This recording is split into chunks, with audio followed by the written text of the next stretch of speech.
Now, going over to the culture part of the podcast, you have Budweiser bucket tweet is ratioed as usual. Now, this comes specifically from the Budweiser Twitter account or AEX account, hashtag Budweiser USA. And I was going to say, there is so few views, it's almost unfathomable how unpopular these brands have become. It's still a multi-billion-dollar valued business, and yet this tweet only got, and this isn't like I took these statistics, 2 minutes after they posted it. This is actually 48 hours after where I'm gathering these statistics. They got 9,679 views, which, again, not to toot my own horn, but some of my posts on LinkedIn will get 10,000 views. Not a lot, but every once in a while. And granted, I'm just an individual. That's not my business account. I'm not Budweiser with exponentially, bunch of billions of dollars of resources. They become so unpopular from a cultural perspective, they didn't even break 10,000 views for a tweet, which is terrible. And when you look at, even fewer people liked it. So of the 9,679 people who saw this tweet, it wasn't like 300 people liked it. That would have been bad. It wasn't like 100 people liked it. That would be even worse. 64 people liked this tweet. So presumably it's the remaining 64 employees. I mean, I'm only partially kidding, but that is a ridiculous low number of likes. Now, when we go to the comments section, interestingly enough, there may be some real positive tweets. Maybe. Let's dive and find out. The first one comes from Kevin Bort. Although it looks like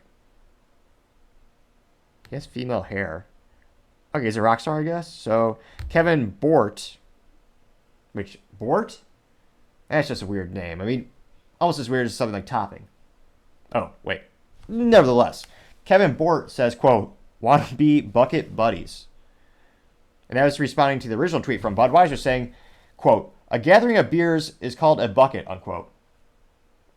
I mean, really it depends on the beer. It's kind of like the glass is half full. Well, what's it half full of? I mean, in the case of a bucket of beers, what would you call a bucket of Budweiser beers?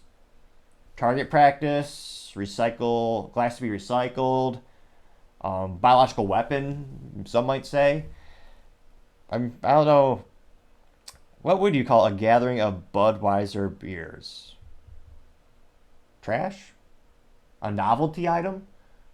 Perhaps the best and perhaps the most appropriate metaphor would be a white elephant gift for a Christmas party. Or, if you feel so inclined, instead of giving someone who's been bad all year a coal, well, you could, again, you have to be above 21 in the United States. If they've been a jerk their whole year, well, instead of giving them coal this year, which coal is actually a pretty good commodity, it has a myriad of applications, and it's actually pretty expensive, well, instead, give them a gathering of Budweiser bottles. Now, I should do an asterisk, a little disclaimer. They may never want to see you again, because I can't imagine if I got a case of Budweiser bottles today for Christmas, what would I would be equally confused and offended. I'd be like, why would you think I'd enjoy this? Just because my suit is red, and again, as all men should, I always suit up. And now I'm gonna probably say I've bought 3 suits in my life. A life in extravagance, I know. Now, well, I can't fathom what I would do if I got that as a gift for Christmas. A bunch of bottles of Budweiser. I suppose something Christmas related. Again, this isn't recommended because surely a safety hazard, but if you felt so inclined to build a Frosty the Snowman and perhaps you want to work out your aggression or just have fun, you could actually use the bottles of Budweiser as a blunt object or a little thing you could toss at to try to knock over Frosty the Snowman. I mean, that's one application. Now, again, Kevin Bork said, quote, "Want to be bucket buddies." And he got 0 likes. Again, which shows how inept Budweiser is. Not even Budweiser liked it. And again, that was a moderately positive response from Kevin Bork. But Budweiser couldn't like that. But they did respond at least. They do have a modicum of intelligence. Not much, but a little bit. And they responded saying, "We'd be honored." And if you go to Kevin Bork's profile, I wonder if he's a Bud Light employee. He has 114 followers. He joined in March 2022, so a little bit of a newer profile. He hashtag, "Hey Hulk Hogan, could I get a birthday shout out?" 6 people saw that. and no one liked that. So it looks like, what is this? It looks like he's a musician, a sports balls fan. He actually tweeted, this Bud's for me. He has a picture of him holding a bottle of Budweiser. Really? Budweiser? Why would you do this to yourself? So I guess it is a real person. I thought it was going to be one of those cliche accounts where they just repost everything where you could win. Well, I spoke too soon. It's again so mentally vacuous. So as you dive deeper into the profile, saying how you could win free Pokemon, or I guess Pokemon is what the youth call it. What my dad was always called, he always called it Pokemon, even though there's no A in there. But this person is a serial retweeter for Pokemon, where you could win some cards or widgets if you get a certain number of people to retweet it, all that kind of stuff. Okay, so that's the first comment. Someone else by the name of Yvonne Franco says, quote, check this out. Tombstone Arizona, best draft Bud. Now, I assume this person wanted to say Arizona, but perhaps they're so inebriated by drinking Budweiser, they couldn't type properly. Now, this person, they did a picture, it looks like a bar, and they have Bud Light on tap. And going to his profile, joined 2022, again, Yvonne Franco. He has 4 followers. And he is, let me see here. Looks like that's like, is that the only post he's ever done? He says, I miss John Mayer singing. Which, again, if you're a mayor of a city, I don't have time for a career in singing as well. Kidding, partially. So I guess it is a real person. That did get 1 like. And Budweiser said, quote, pour one for us. That got 2 likes.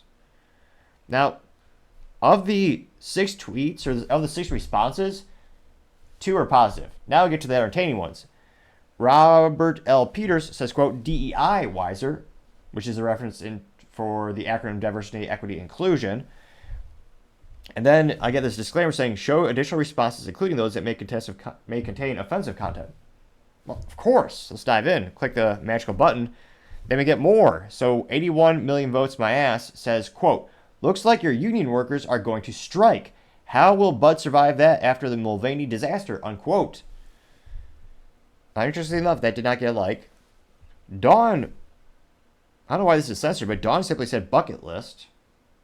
Like, I don't see that being a pejorative thing. I guess perhaps they're insinuating that Budweiser is a bucket list item, which you'd have to have a pretty sad life if you're actually thinking, oh yeah, before I die, I have to have a drink of Budweiser, which that might be the final nail in the coffin that puts you into your grave. I do not recommend that for myriad of reasons.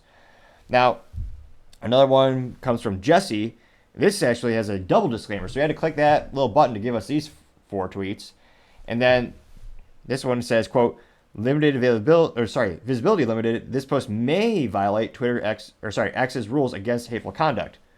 So let's click that button that says view. And this actually, of all the comments that were against Budweiser, this is the one that actually did get 1 like. Now, this is from Jesse, hashtag RedDirtJesse. And he says, quote, what does Bud Light and gear shifts have in common? They're both connected to trannies, unquote. And that got 11 views and 1 like. So again, 4 of the 6 responses to this very unknown or unseen tweet were all negative, which, as youth might say, that was certainly ratioed to say the least. And I actually don't think, I mean, usually there's maybe 4 to 5 positive responses, but here there was barely any. So it'll be interesting to see from a cultural perspective. I mean, some people might say 'tis the season for forgiveness, but others might say Bud Light never really apologized. So for many other reasons, including that, they will continue the Bud Light boycott, where they lose subsequently about 30% of the sales for Bud Light specifically, about 11% of their sales of Budweiser, and 3.4 to 4% of Michelob Ultra sales week over week compared to the same fiscal period weeks last year.